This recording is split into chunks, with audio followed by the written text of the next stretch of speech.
Hello students, welcome back to my YouTube channel Kundra Kaksha. I am your educator Radhika Kundra. तो बच्चों, आज से हम स्टार्ट करने वाले हैं क्लास 10th की फर्स्ट फ्लाइट बुक का चैप्टर 1 आज हम करने वाले हैं, अ लेटर टू गॉड। इसके बाद 1 बाय 1 आपकी और भी चैप्टर्स की वीडियोस आती रहेंगी चैनल पे बने रहिएगा। चैनल को सब्सक्राइब कर लीजिए, बेल आइकन को प्रेस कर लीजिए बच्चों, ताकि आपको नोटिफिकेशन मिलती रहे। चलिए, ज़्यादा टाइम ना वेस्ट करते हुए चैप्टर को स्टार्ट करते हैं। तो यह है बच्चों आपका चैप्टर 1 फर्स्ट फ्लाइट बुक का, a letter to God, written by G.L. Flints. जो चैप्टर का नाम सुन के आपको क्या लग रहा है? अ लेटर टू गॉड, भगवान को पत्र। Is it possible? क्या आपको लगता है कि हम भगवान को पत्र लिख सकते हैं? और लिख सकते हैं तो कौन से एड्रेस पे आप भगवान को वो लेटर भेजेंगे? तो बच्चों, ये एक स्टोरी है जो पूरी फेथ के ऊपर है। इसमें हम पढ़ेंगे कि एक इंसान का फेथ है, वो मतलब किस हिसाब से वो इंसान कितना फेथ करता है किसी चीज़ के ऊपर, और कैसे उस चीज़ को अचीव करता है। तो बच्चों, इस चैप्टर में हम पढ़ेंगे कि किस तरह एक फार्मर, लेंचो नाम का एक फार्मर है इस चैप्टर में, वो एक लेटर लिखता है गॉड को, और क्या उसको रिप्लाई आता है, क्या उसकी प्रॉब्लम होती है जो उस लेटर में लिखता है, और किस तरह से भगवान उसके लेटर का रिप्लाई करते हैं। चैप्टर स्टार्ट करने से पहले बिफोर यू रीड पढ़ लेते हैं। बिफोर यू रीड, दे से फेथ कैन मूव माउंटेन्स। ऐसा कहा जाता है कि अगर आपको किसी चीज़ में विश्वास है तो आप पर्वत भी हिला सकते हो। सुना ही होगा बच्चों आप लोगों ने। But what should we put our faith in, लेकिन अब हमें फेथ रखना किस चीज़ में हम अपना फेथ दिखाना है, ये सबसे बड़ा क्वेश्चन है। This is the question this story dedicatedly poses. यही चीज़ इस स्टोरी में सबसे ज़्यादा दिखाई गई है कि हमें फेथ रखना किस चीज़ में है।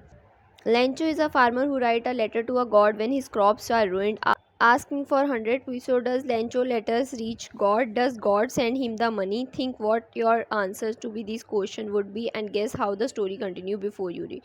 तो बच्चों, बिफोर यू रीड करने से पहले इसमें बताया गया है कि लेंचो नाम का फार्मर है, वो क्या करता है, एक लेटर लिखता है गॉड को, और उस लेटर में उसको क्या लिखता है, उसकी क्या होती है ना बच्चों, क्रॉप फार्मर है तो उसकी जो क्रॉप होती है वो सारी बारिश की वजह से ख़राब हो जाती है।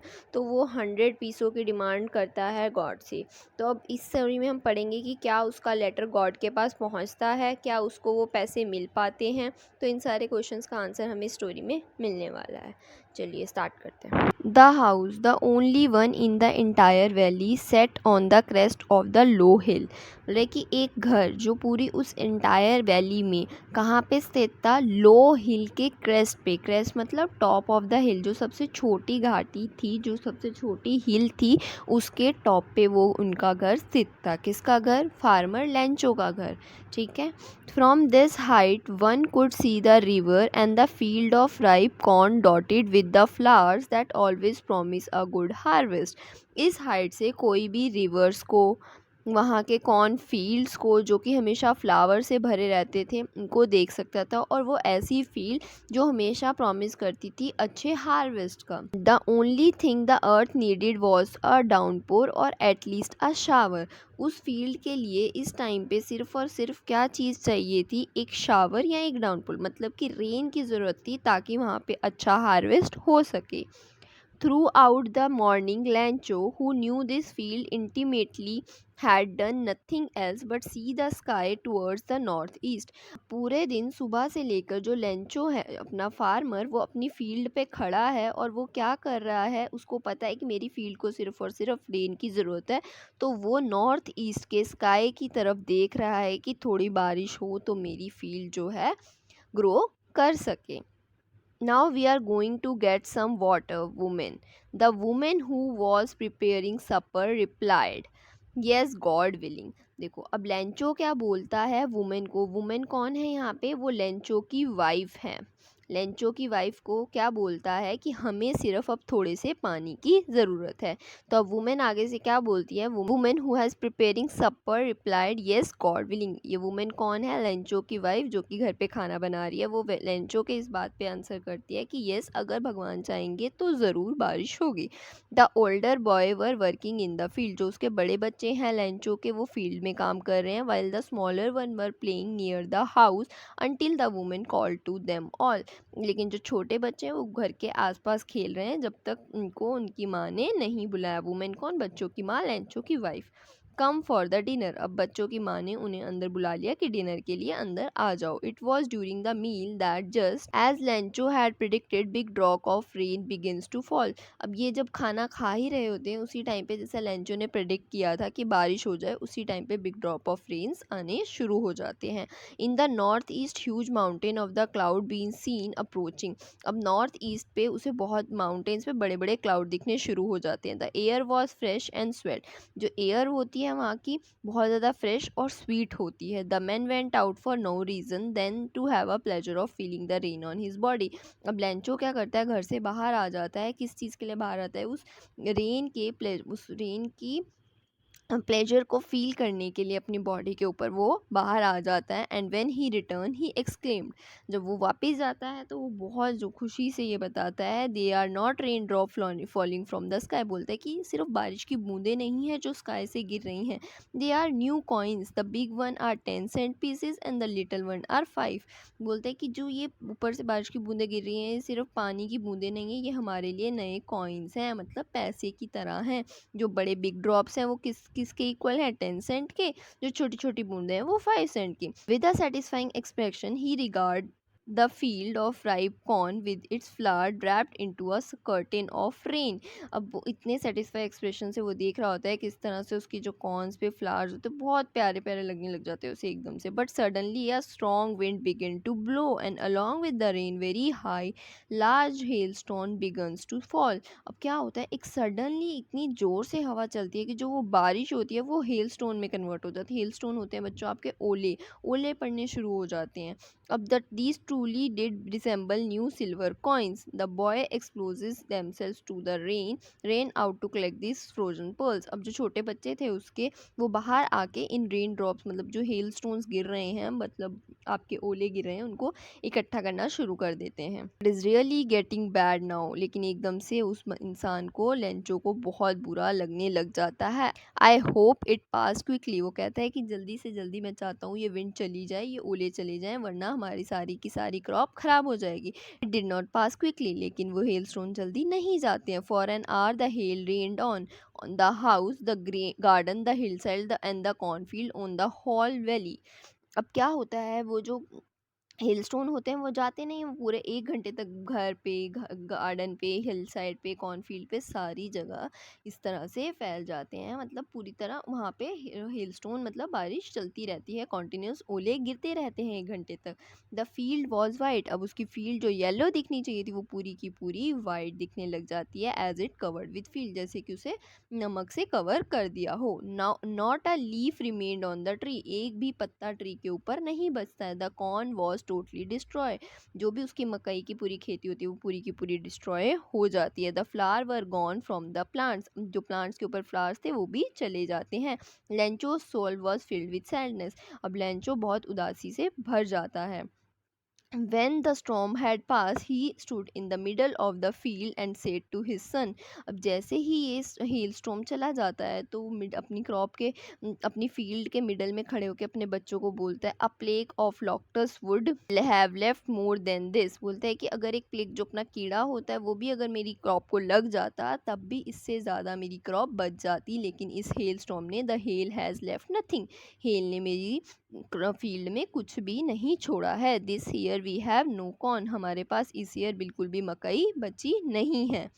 That night was a sorrowful one. उस दिन वो बहुत ज़्यादा उदास था।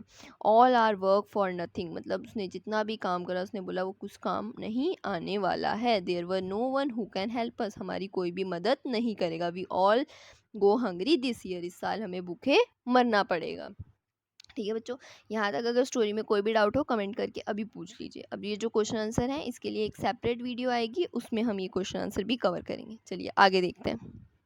But in the hearts of all who live in the solitary house in the middle of valley there was a single hope, help from God। लेकिन अब इन सब के मन में सिर्फ एक ही होप बची थी कि ये किससे हेल्प ले सकते हैं? गॉड से। Don't be so upset. लैंचो बोलता है हमें उदास होने की ज़रूरत नहीं है। Even though this seems to be like total loss, हमें दिख रहा है कि पूरी तरह से हमारा नुकसान हो चुका है। Remember no one dies of hunger.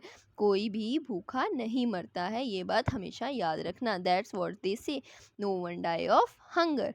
ऐसा कहा जाता है कि कोई भी भूख से कभी नहीं मरता है। तो ऑल दो the night Lencho thought only of this one hope, तो लेंचो पूरी रात इसी एक होप के बारे में सोचता रहा। कौन सी hope? Help from the god whose eyes as he has been instructed see everything even what is deep in one concerns. अब उस वो जो सोच रहा था उसे लगा, उसकी आंखों में वो चीज़ें चमक रही थी। उसके इनर सेंस ये बोल, उसे नहीं पता था कि ये गलत है ये सही है, लेकिन उसे ये था कि जो वो फील कर रहा है अगर वो ऐसा करेगा तो उसे भगवान से हेल्प ज़रूर मिलेगी। Lencho was an ox of man working like an animal in field but still he knew how to write. Lencho एक बहुत ही हार्ड वर्किंग इंसान था, जानवरों की तरह वो अपनी फील्ड में काम करता था। उसे पता था अब उसे लेटर में क्या लिखना है। लेटर वो किसको लिखने लगा है? गॉड को। द फॉलोइंग संडे, उसी दिन जब नेक्स्ट डे संडे आया, एट द डे ब्रेक, दिन के बीच में, he begins to write a letter which he himself would carry to the town. उसने एक लेटर लिखा जिसको वो टाउन पे लेके गया and then place in the mail, mail में उसने डाल दिया, मेल बॉक्स में। It was nothing then a letter to God, वो क्या था? कुछ नहीं था, वो एक लेटर था गॉड के लिए। अब उसने क्या लिखा था लेटर में, देखते हैं। God, he wrote, if you did not help me, अगर आप मेरी हेल्प नहीं करते हैं, my family and I will go hungry this year, अगर आप हमारी हेल्प नहीं करते तो हम इस साल भूखे रह जाएंगे। आई नीड 100 पीसो, पीसो बच्चों मैक्सिको की एक करेंसी है, जैसे अपनी रुपीज़ है ऐसे उनके पीसोस होते हैं। तो बोलते हैं कि मुझे सिर्फ कितनी हेल्प चाहिए? 100 पीसो की हेल्प चाहिए, in order to sow my field again and to live until the crop comes because the hailstorm. तो बोलता है मुझे 100 पीसो चाहिए, इसलिए चाहिए ताकि मैं अपनी फील्ड में दोबारा से काम कर सकूं, और इस बार क्योंकि मेरे पास क्रॉप नहीं है तो मैं अपना गुजारा कर सकूं इस साल का, और मैं दोबारा से क्रॉप को ग्रो कर सकूं, क्योंकि जो सारी क्रॉप मेरी हेल स्टोन की वजह से ख़राब हो गई। इस तरह से वो अपने लेटर को कंटिन्यू करके लिखता है। उसके बाद ही रॉट टू, अब उस एनवेलप पे वो क्या लिखता है? ही रॉट टू गॉड, किसको भेजना है? To God on the envelope but put the letter inside, still trouble went to the town. अब वो लेकिन परेशान होता है कि पता नहीं लेटर जाएगा नहीं जाएगा, क्या होगा क्या नहीं होगा। ट्रबल में है वो अभी भी कि अपनी वो पूरा साल कैसे अपना बिना पैसे के कैसे काम चलाएगा। लेकिन वो टू गॉड मतलब एड्रेस का डाल देता है, टू गॉड एनवेलप पे ऊपर लिख के उसको मेल बॉक्स में डाल के टाउन की तरफ चला जाता है। एट द पोस्ट ऑफिस पे he placed a stamp on the letter, letter के ऊपर स्टैंप लगवाता है और उसको मेल बॉक्स में ड्रॉप कर देता है। One of the employee who was a postman and also help at the post office, एक एम्प्लॉय जो कि पोस्टमैन था और पोस्ट ऑफिस में हेल्प भी करता था, went to his boss laughing heartily and showed him, वो बहुत ज़ोर से हंसता हुआ अपने बॉस के पास जाता है और उन्हें ये लेटर दिखाता है। कौन सा लेटर? लेटर टू गॉड वाला। Never in his career as a postman had he knew this address that address, उसने अपनी पूरी पोस्टमैन की लाइफ में ये नहीं देखा था कि किसी ने ऐसे ऐसे टू द गॉड करके एड्रेस पे लेटर डाला हो। The postman, a fat amiable fellow, also broke out laughing, but almost immediately he turned serious and tapping the letter on the desk commented, "What faith?" अब जो postman amiable मतलब friendly, मोटा friendly और बहुत ही fellow था, वो बहुत ज़ोर से हंस पड़ता है इसको देख के, बट ऑलमोस्ट थोड़ी ही देर बाद वो सीरियस भी हो जाता है और उस लेटर को अपने डेस्क पे रखता है, टैप करता है और कमेंट करता है, देखो क्या फेथ है, क्या विश्वास है इस इंसान का, कि इसने एक लेटर लिखा है गॉड को और ये सोचा कि लेटर पहुंच भी जाएगा। तो ये फेथ ही हुआ ना बच्चों, किसी का किसी चीज़ में बिलीव होना। हमें भी पता है कि भगवान के पास वो लेटर नहीं जाने वाला है, तो ये उसका फेथ दिखता है इसमें। ठीक है। I wish I had the faith of the man who, बोलता वो पोस्टमैन बोलता है कि काश मेरे पास भी इतना फेथ होता जितना उस लेटर लिखने वाले पर्सन के पास है। Starting up on a corresponding with the god, god के साथ। So in the order not to shake the writer's faith in the god, the postman come up with an idea. अब postman एक idea के साथ आगे आता है, ताकि इसलिए आता है ताकि उस इंसान का भगवान से भरोसा ना उठ जाए, इसलिए वो एक आइडिया के साथ आगे आता है। आंसर द लेटर, वो सोचते हैं कि अभी लेटर का आंसर करेंगे, but when he opened it, जब वो उसे ओपन करते, it was evident that to answer it we need something more than goodwill, ink and pen. बोलते हैं कि जब उन्होंने उस लेटर को खोला तो उन्हें ये पता चला कि हमें सिर्फ इसका आंसर ही नहीं करना है, हमें उससे भी ज़्यादा किसी चीज़ की ज़रूरत है, गुडविल इंक और पेन की ही ज़रूरत नहीं है। किस चीज़ की ज़रूरत थी बच्चों ने? क्योंकि उस बंदे ने 100 पीसों की डिमांड की थी गॉड से, तो उन्हें यहाँ पे पैसों की भी ज़रूरत थी। सिर्फ ऐसा नहीं है कि सिर्फ उसका रिप्लाई करना था लिख के, तो सिर्फ गुडविल की ज़रूरत नहीं थी या पेन और पेपर की ही ज़रूरत नहीं थी, उनको पैसों की भी ज़रूरत थी। But he stuck for the resolution, अब वो रेजोल्यूशन के लिए स्टक हो जाते हैं। Ask for the money from his employee, तो वो क्या करते हैं, अपने एम्प्लॉय से पैसों के लिए बात करते हैं। He himself give part of his salary, वो भी कुछ पैसे देते हैं, कुछ उनके फ्रेंड्स देते हैं, and several friend of her were obliged to give something for the act of a charity, as a act of a charity उनके फ्रेंड्स भी कुछ पैसे देते हैं। It was impossible for him to gather together the 100 पीसों। अब सब मिलके भी 100 पीसों का इंतज़ाम नहीं कर पाए थे। सो वो he was able to find send the farmer only a little more than half. तो उन्होंने थोड़े से ज़्यादा, मतलब 100 मांगे थे तो 50 हाफ से थोड़ा ज़्यादा, मतलब 75 के अराउंड उन्होंने मतलब इकट्ठे कर लिए थे और उतने उन्होंने उसको सेंड कर दिए थे। He put the money in an address to Lencho and with it a letter containing only a single word as a signature god. अब उन लोगों ने क्या करा, उस लेटर पे एड्रेस लिखा लेंचो का और उस पर सिर्फ और सिर्फ कुछ नहीं लिखा, उस लेटर में सिंगल वर्ड लिखा जिसपे सिग्नेचर करे गॉड के। अब ये वाले क्वेश्चन हम नेक्स्ट वीडियो में करेंगे। चलिए आगे देखते हैं। The following Sunday Lencho came a bit earlier than usual to ask if there is a letter for him. अब अगले संडे वो आता है, लेंचो थोड़ा जल्दी आ जाता है और पूछता है क्या उसके लिए कोई लेटर आया है। It was the postman himself who handle the letter to him while the pastor experiencing the contempt of the man who has perform a good deed looking on from his office. अब इसमें क्या होता है, जो postman होता है वही उसको हैंड ओवर करता है लेंचो को वो लेटर, और पोस्ट मास्टर एक्सपीरियंस करता है कि मतलब कैसा उस बंदे को लगता है, ऑफिस से ही वो देख रहा होता है उस बंदे की परफॉर्मेंस को। Lencho showed not the slightness surprise on seeing the money. Lencho हल्का सा भी सरप्राइज नहीं होता उस मनी को देखने के बाद। सच वॉज हिज कॉन्फिडेंस, इतना उसका कॉन्फिडेंस, इतना उसका बिलीव होता है भगवान के ऊपर। But he was become angry when he counted the money. लेकिन उससे गुस्सा बहुत आ जाता है जब वो पैसों को गिनता है।